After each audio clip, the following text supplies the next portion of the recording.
Tane.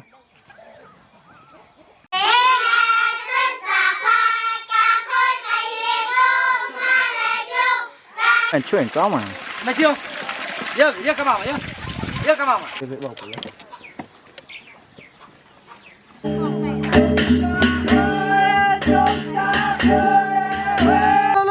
Ôi tu mèo. Mày có ở đây à? ဒီတစ်ခေါက်မှာတော့ကျွန်တော်တို့ကတန်ရမ်းမြို့နယ်ထဲကတော်တော်လေးကိုဝေးတဲ့လော့ခေရွာကိုကျွန်တော်တို့သွားမှာဖြစ်ပါတယ် Mèo.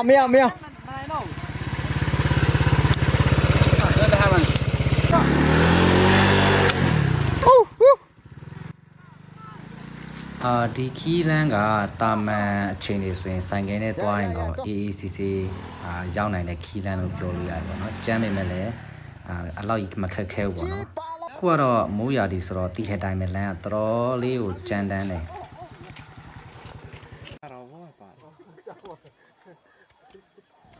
ဒါပေမဲ့ခီးလန်းဘေးတစ်လျှောက်မှာရွာသားတွေရဲ့ဒီလိုတောင်ယာလောက်တဲ့ဟာတွေလေယာလောက်တဲ့ဟာတွေမြင်ကွင်းနေမြင်တော့စိတ်ချမ်းသာရတယ်ပေါ့နော်ပင်မမယ်လည်းပင်မနဲ့စိတ်တွေပျောက်သွားတာပေါ့ကျွန်တော်ဒီခီးစဉ်ကတော့လွန်ခဲ့တဲ့3နှစ်4နှစ်လောက်ကသွားခဲ့တာဖြစ်တယ်ပေါ့နော်ဒီခီးစဉ်မှာတော့အဓိကကတော့ကျွန်တော်တို့မရောက်တာလဲကြာပြီပြီးတော့ဒီရွာမှာဒီပညာရေးနဲ့ပတ်သက်ပြီးတော့ကျွန်တော်တို့ဘာတွေများထူးခြားသွားလဲလိုက်ပြီးတော့လေးလာကြည့်တာလဲဖြစ်တယ်ပေါ့နော်ကျွန်တော်ဒီခီးစဉ်မှာတော့အဓိကစာရေးကိရိယာနည်းငယ်တို့ဒီအဓိကတော့ဒီအဝတ်စားတွေပေါ့နော်လူရှင်တွေထည့်လာပေးတဲ့အဝတ်စားတွေလည်းယူသွားတဲ့ခီးစဉ်လို့ပြောရမယ်ပေါ့နော်ဒီရွာကိုကျွန်တော်ရောက်တာဒါ4ခေါက်5ခါလောက်ရှိပြီပေါ့နော်ဒါပေမဲ့ဒီရွာနဲ့ပတ်သက်ပြီးတော့ဒါဗီဒီယိုတွေမလုပ်ဘူးတေးလို့ဒါပြန်လုပ်ပေးရတာဖြစ်တယ်ပေါ့နော်ဒါဒီကျွန်တော် channel ကိုစောင့်ကြည့်နေတဲ့လူတွေလည်းဒီရွာကိုရောက်တယ်လို့မျိုးသူတို့ရဲ့လူနေမှုဘဝတွေသူတို့ရဲ့လူနေမှုပုံစံတွေတိုင်းသားတွေရဲ့ဒါဒလိထုံတန်းတွေသူတို့ပညာရေးအခြေအနေတွေသိအောင်လို့ကျွန်တော်ပြန်လည်တင်ဆက်ပေးရတာဖြစ်ပါတယ်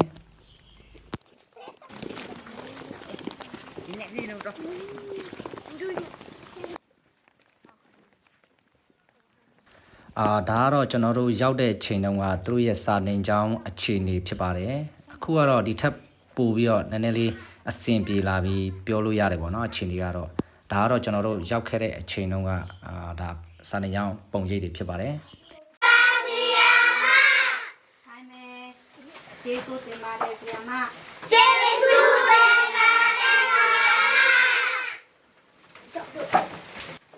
ဒီရွာမှာတော့ဒါဆရာမ2ယောက်တာဝန်ကျပြီးတော့ထမ်းဆောင်နေပေါ့နော်အခုလဲဒီနေ့လဲဒီဆရာမ2ယောက်တော့မဟုတ်တော့ပေါ့နော်ဒါပေမဲ့တခြားဆရာမ2ယောက်ပဲဒီရွာမှာဆက်ပြီးတော့တာဝန်ကျနေတယ်စာတင်ကျောင်းကတော့အခုမြင်နေရတာထက်ကိုအခုကတော့ပို့ပြီးတော့အဆင်ပြေသွားပြီပေါ့နော်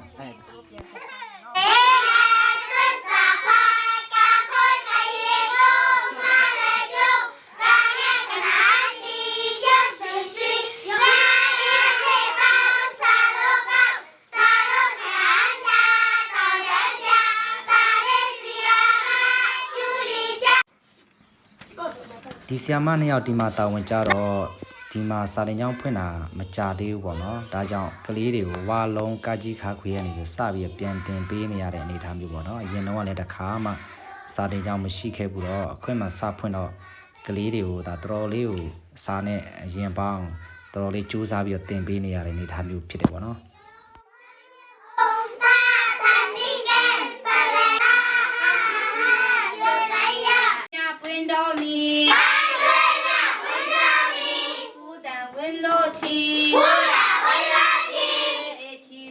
水一浪，没骑马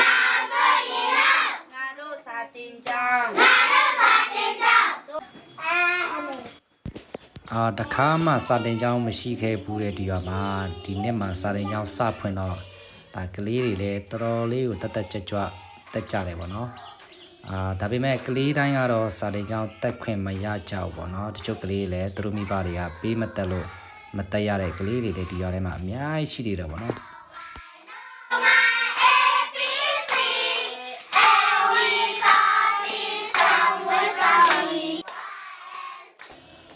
တကယ်ဝေးလံခေါင်တီးတဲ့ဒီရောလေးမှာဒီဆီယာမ2ယောက်ကလည်း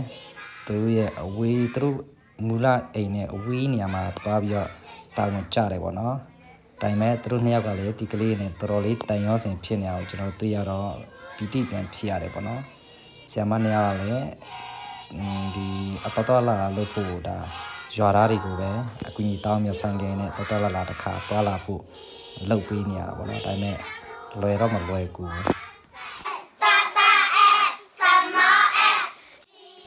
အတိကဒီဆီယမတွေကြုံနေရတဲ့ခက်ခဲရတော့ဒီကလေးတွေကစာနဲ့မထိတွေ့ဘူးတော့တော်တော်လေးအားပေါအောင်တင်ပေးရတာဒါတစ်မျိုးပေါ့နော်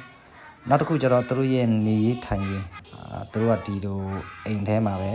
အဲတဲထဲမှာပဲဒီဘက်ချမ်းမှာတဲထဲမှာပဲနေပြီးတော့ကလေးတွေကိုစာတင်ပေးနေရတာပေါ့နော်ရစာရေးတောက်ရေးရလဲဒီဘက်မှာကစာရေးတောက်ရေးရလဲဒီတော်တော်ခက်ခဲတယ်ပေါ့နော်မျိုးနဲ့တအားဝေးတော့တစ်ခုလိုအပ်ဖို့လိုအပ်တယ်ဆိုရင်တွားဝယ်ဖို့တွားပြုဖို့ဟိုဘလို့ဖို့ဆိုရင်တော့ရှားပါတယ်ပေါ့နော်တော်တော်ခက်ခဲနဲ့ကြော်ဖြတ်နေရတယ်ပေါ့နော်မြို့နဲ့အလှမ်းဝေးတော့ဒီကျမ်းမာရေးနဲ့ပတ်သက်ပြီးအသိပညာလည်းတအားနည်းလို့ကျွန်တော်တို့ရောက်တော့ရောက်ခိုက်ပေါ့နော်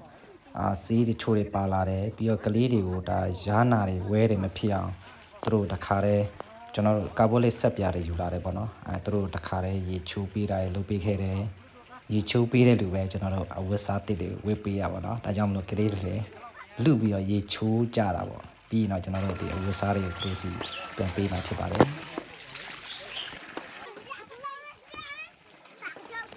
ဒါကတော့သူတို့ရေချိုးပြီးတော့ကျွန်တော်တို့ယူလာတဲ့အဝတ်စားတွေကိုတိုင်းပြီးတော့သူတို့ပြန်ဝတ်ပေးလိုက်တာဖြစ်ပါတယ်ကလေးလည်းဒါအေးတဲ့ရာတီလေးဖြစ်တယ်ပေါ့နော်အနွေးထည်လေးတွေပါလာတော့နည်းနည်းလေးခံကျသွားတာပေါ့နော်ဒီဝတ်စားတွေထည့်ထားပြီးတဲ့အလှူရှင်တွေလည်းကျေးဇူးတင်တယ်ပေါ့နော်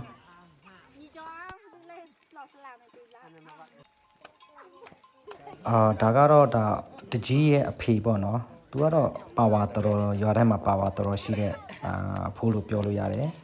သူ့ကြောင့်မလို့ပဲသူပဲအားပေးခဲ့လို့ဒီစာတင်ကျောင်းတွေဖြစ်လာခဲ့တာဖြစ်တယ်ပေါ့နော်ရောက်ချင်းတော့သူ့ကိုရှင်းပြတယ်ပညာရေးအကြောင်းကဒီလို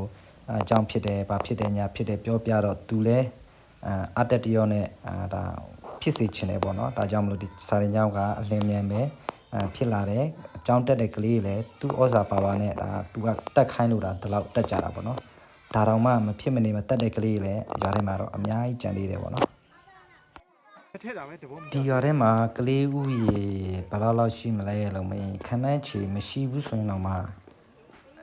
ရောက်100ကျော်လောက်ရှိတယ်ပေါ့နော်ဒါပေမဲ့ကလေးလာတက်တဲ့ဥရေက30နဲ့40ပတ်ချလဲလောက်ပဲရှိတယ်အများစုကတော့သူတို့ရဲ့ကလေးတွေကိုကလေး3ယောက်ရှိရင်1ယောက်လောက်ပဲတက်ခိုင်းကြတယ်ပေါ့နော်တယောက်ကကျတော့ဒါဒီကျွဲချောင်းမယ်အိမ်လုပ်မယ်ရေခက်မယ်နောက်တစ်ယောက်ကျတော့ဒီကလေးတွေပြန်ထိန်းခိုင်းတာမျိုးတွေပေါ့နော်ဒီဘက်မှာတော့သူတို့ပညာရေးကျောင်းတွေဘာမှနားမလဲဘူးကျွန်တော်တို့ဒီကတက်ခိုင်းလို့တာတက်နေကြတယ်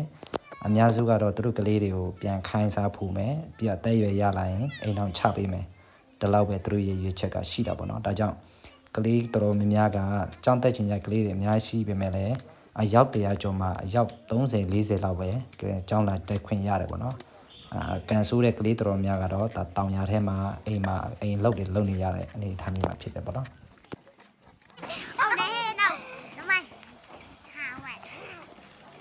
တာနေမလိုရိုက်ကောနိုင်မလိုရိုက်နိုင်တာနေချမနေအနေချာနေကြောက်တာတယ်မိုင်ဆော့ပဲမလို့ဆောင်းမရှိဆောင်းပဲဒီကလေးကတော့ဒါကျောင်းအရန်တက်ချင်ပေမဲ့တက်ခွင့်မရတဲ့ကလေးတယောက်ဖြစ်တယ်ပေါ့နော်သူ့နာမည်လေးကတော့ဂျန်နဲ့အသက်အရွယ်ကတော့ကျွန်တော်မှန်းချေ9နှစ်နဲ့6နှစ်ပတ်ချလေးပဲရှိသေးတယ်ပေါ့နော်ကျွန်တော်ရွာထဲမှာရှောက်ပတ်လေရင်းနဲ့သူနဲ့တွေ့ပြီးတော့ကလေးကတအားလေးချစ်ဖို့ကောင်းလို့ကျွန်တော်နဲ့စကားစနီပြောဖို့ပေါ့နော်သူနည်းနည်းလေးအင်တာဗျူးခွင့်ရလာခဲ့တယ်ပေါ့နော်တာဦးဝေဟောက်ကျုံအဲ့ဒါဟောက်ကျော်စမကျင်းမှာကျဂျန်လို့ကျဂျန်မညမ်တော့ငိုဒီကျမ်းမာကမောင်နှမ3ယောက်ရှိတယ်ပေါ့နော်သူကအလက်ဖြစ်တယ်ပေါ့နော် ကြီးဆုံးတစ်ယောက်ကတော့ကြောင်းတက်ခွင့်ရကြတယ်။ तू ကတော့ကြောင်းတက်ခွင့်မရဘူး။ဘာလို့လဲဆိုတော့ तू ကသူ့ညီမလေးလည်းရှိသေးတယ်။ तू ကတော့သူ့ညီမလေးကိုထိန်းရတဲ့လို့ तू လုပ်ရတယ်။ပြီးရင်ရေခတ်တဲ့လို့ तू လုပ်ရတယ်ပေါ့နော်။ဒါကြောင့်မလို့ကြောင်းတက်ခွင့်မရပဲသူ့ရဲ့အကြီးတစ်ယောက်အကူတစ်ယောက်ပဲကြောင်းတက်ခွင့်ရတဲ့အနေအထားမျိုးဖြစ်တယ်ပေါ့နော်။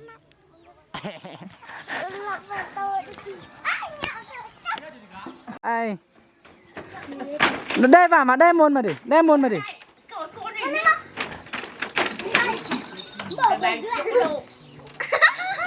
เอามาดิไปดิจออ่ะมาดิไปดิจออ่ะเส้นชื่อติอยู่ไล่แต่มาจองกระโดดจ้อยเดียวนี่จ้อยเดียวนี่เอาโมจ้องเดียวนี่จ้อยเดียวนี่แต่มาจองไอ้จ้อฮัลโหลနောက်တစ်ခုသူပြောတာကသူဘိန်းချန်လဲသူပေါက်ရတယ်ပေါ့နော်ဒီဘက်မှာဘိန်းဆိုင်တော့သူဘိန်းချန်လဲအားသူလိုအမေကိုကူရောပေါက်ပေးတယ်လို့ပြောတယ်ပေါ့နော်ကျွန်တော်တော့ဒီကလေးမလေးကိုအားလေးချစ်သွားတာပေါ့နော်ဒါကြောင့်မလို့ဒီသူ့မေရောသူ့ဖွာရောကျွန်တော်ပြောတာဒီကလေးကိုကျွန်တော်ပေးပါလားကျွန်တော်သူ့ကြောင်းထားပေးမယ်သူ့ကိုဗာလဲဒီသူ့ရဲ့ဘဝကိုကောင်းမွန်လုပ်ပေးမယ်လို့ပြောတယ်ပေါ့နော်ဒါပေမဲ့သူမိဘတွေကတော့လက်မခံဘူးသူညီမလေးကိုထိမ့်မဲ့လူလည်းမရှိလို့ပေါ့နော်ထိမ့်ရမှာဒါကြောင့်မလို့သူညီမလေးရောကျွန်တော်နဲ့ထည့်လာပေးလိုက်ကျွန်တော်နှစ်ယောက်လုံးကြောင်းထားပေးမယ်ကြားတဲ့ချိန်လာကြည့်လို့ရတယ်သူတို့ကြီးလာရင်ပြန်ပို့ပေးမယ်လို့ကျွန်တော်အတင်းအမှတောင်းဆိုခဲ့တယ်ပေါ့နော်ဒါပေမဲ့သူမိဘတွေကတော့လုံးဝလက်မခံဘူးကလေးလေးကလုံးဝကိုဖြူစင်တယ်လုံးဝကိုတက်လက်ရှိတယ်အလားလာလည်းရှိနိုင်မယ်အနေအထားမျိုးတို့အနေအထားမျိုးမြင်ရတယ်ပေါ့နော်ဒါပေမဲ့စိတ်မကောင်းစွာနဲ့ပဲဒီကလေးကဒီနေ့ချိန်ထိကြောင်းတက်ခွင့်မရပဲဒီကလေးထင်းရင်းနဲ့ဘိန်းချန်ထဲမှာပဲ